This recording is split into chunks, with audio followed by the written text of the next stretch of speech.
Ang pungo-pungo sa Tansa po is inspired sa pungo-pungo sa Fuentes sa Cebu para hindi na po kayo pumunta ng Cebu. Dinala na namin dito sa Tansa.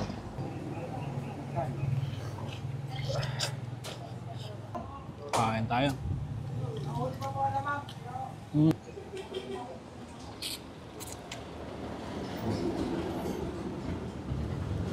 So mga baksayan, alam nyo ba na yung sikat na pungko-pungko sa Cebu ay meron din sa Tansa? At dito nga lang yan sa dinayo ko.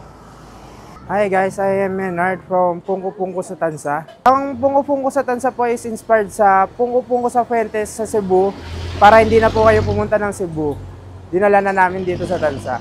We offer here ibang ulam like longganisa, baloni, chicharong bulaklak, crispy liempo, crispy pork chop, grilled liempo, inasal, and barbecue.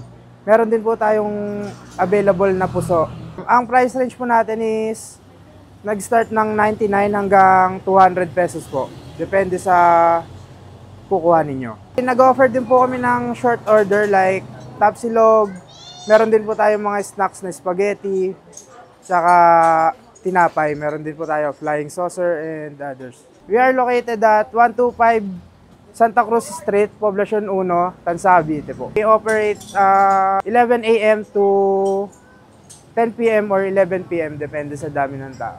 At dahil nandito na nga tayo, ay sinulitan natin ang pagpunta. Kaya naman pumili na tayo ng ating mga kakainin. So yan, kumuha na tayo ng pagkain natin, titikman. And ito is nagre-range ng 95 pesos na pa yan. Depende sa ulam na kukunin niya. So ito, tinikman natin lahat. So guys, kain tayo. So mga box, ito, tikman na nga natin itong kinuha natin na iba't ibang ulam dun sa kanilang menu ng pungko-pungko dito sa Tansa. Guys, tikman natin.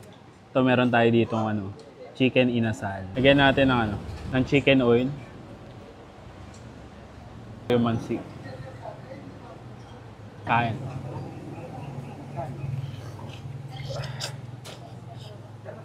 Ganda ng pagkakaluto ng manok nila dito. Juicy. Pagka-barbecue niya, medyo manamis-namis.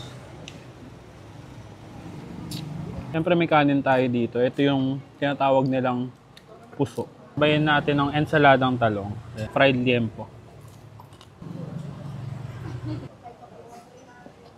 Merong ibang lasa yung kanin na to.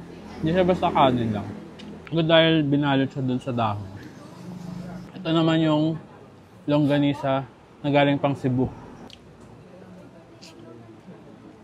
Hindi yung tamis, pero hindi siya sobrang tamis. Yung garlic flavor, hindi rin sobrang garlic flavor. Sobrang balance lang ng lasa niya. Ano din tayo ditong barbecue kasama din doon sa pagpipilian.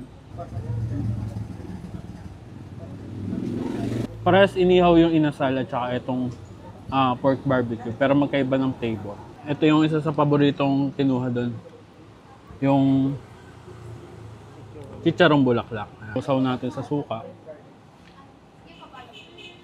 Kain tayo. Ito yung kanilang inihaw na liempo. Grabe, laki oh. Kain.